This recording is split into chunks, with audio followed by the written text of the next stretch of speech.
Así lo dicen Oscar. Acabo de leer un artículo en el New York Times sobre una reportera en New Hampshire que por investigar un caso de conducta sexual impropia se convirtió en víctima de maliciosos ataques.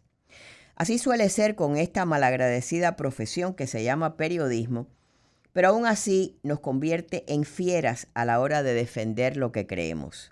Lauren Shulihan cruzó la línea roja cuando decidió publicar alegatos de conducta sexual inapropiada contra el fundador de la mayor red de centros de adicción del estado. Su trabajo, aunque no incluyó al supuesto agresor, contaba con los testimonios de víctimas y de quienes habían renunciado al trabajo por conocer de los hechos. Bien hecho. Entonces comenzaron los ataques. Le pintaron su vivienda en grandes letras rojas. La primera advertencia: esto solo ha comenzado. De ahí siguieron con la casa de sus padres y la de su editor. El supuesto acusado insiste que él no es responsable de los ataques y por supuesto hay una investigación pendiente. La estación radial, una sucursal de National Public Radio, ha recibido protección y le han aconsejado a la reportera que abandone el estado por el momento. Esta historia, por supuesto, trae con ella una serie de cuestionamientos sobre la primera enmienda y también qué es considerado difamación, pero es una muestra de la hipocresía y arrogancia de medios liberales como el New York Times. Por su parte, la reportera, que alega haber hecho su trabajo y haber traído a la luz un tema candente en su comunidad, dice que lo que le ha sucedido es lo que representa ser una periodista en la América de hoy.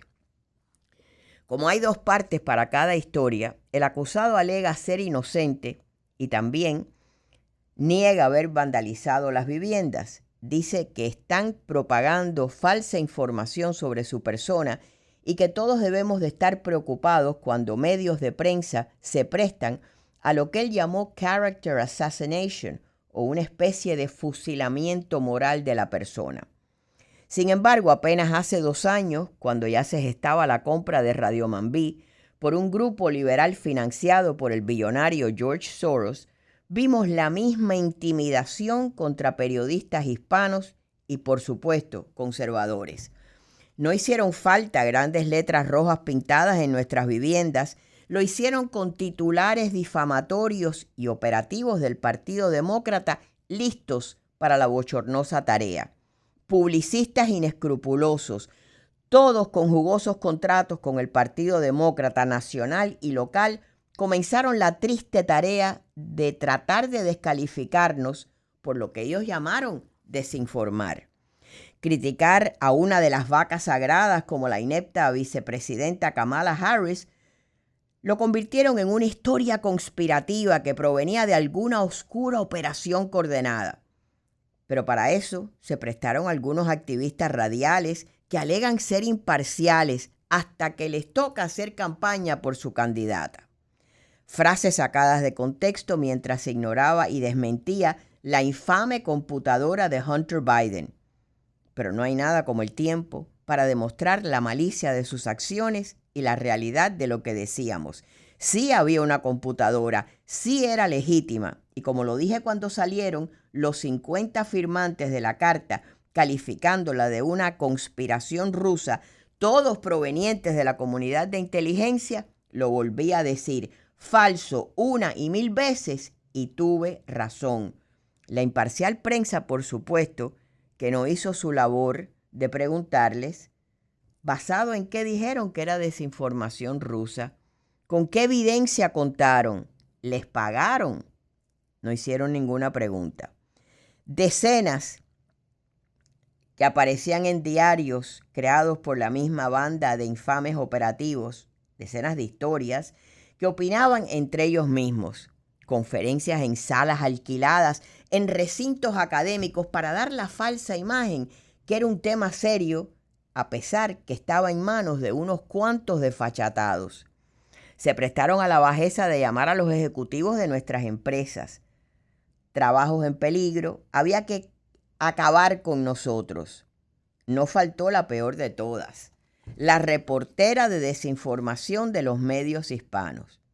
les garantizo, única en su género en todo el país, cuya primera historia comenzaba con la redomada estupidez: si su abuela ha sido radicalizada por la radio hispana, contácteme.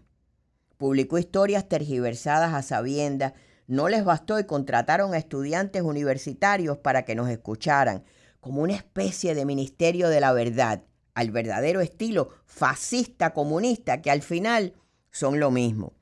Solo que los fondos salían de una organización que a su vez recibía fondos de George Soros, el mismo que financiaba la operación para acabar con la emisora icónica del exilio, Radio Mambí. ¿Dónde estaban todos los grandes medios alegando las violaciones a la primera enmienda? Bien, gracias, publicando artículos en contra nuestra para lograr borrarnos del mapa e ignorando el reclamo y apoyo que nos dio nuestra comunidad. Por eso es que perdonen la falta de entusiasmo o credibilidad en una prensa liberal que con lo único que cuenta para sobrevivir son la hipocresía y la arrogancia. Destruyeron a Radio Mambí. Los que nos fuimos todos estamos en mejores posiciones, gracias a empresas que no se dejaron intimidar o venderse al mejor postor. Ahora les queda el cascarón de lo que fue, y la nueva empresa liberal, con los fondos de quien han descrito como el hombre más peligroso de América, tendrá que buscar oyentes dentro de una comunidad conservadora que se prestaron a difamar, a denigrar y a menospreciar. Y cuando lleguen los cambios y no lo logren, pensarán de nuevo en ver cómo nos destruyen. Porque, en fin, lo trataron con las mismas tácticas que hoy critica el New York Times. No pintaron nuestras paredes, escribieron maliciosas mentiras sobre nosotros para tratar de aniquilarnos y contribuyeron con la destrucción de Radio Mambí. Una de mis frases favoritas sigue siendo la del libro de Jane Austen, Orgullo y Prejuicio. Existe una terquedad en mí que nunca tolera dejarse amedrentar por la voluntad de otros. Mi coraje se crece con cada intento de intimidarme. Se acercan las elecciones presidenciales del 2024. Todo está en juego. El despistado presidente que deambula por la Casa Blanca está bajando estrepitosamente en las encuestas.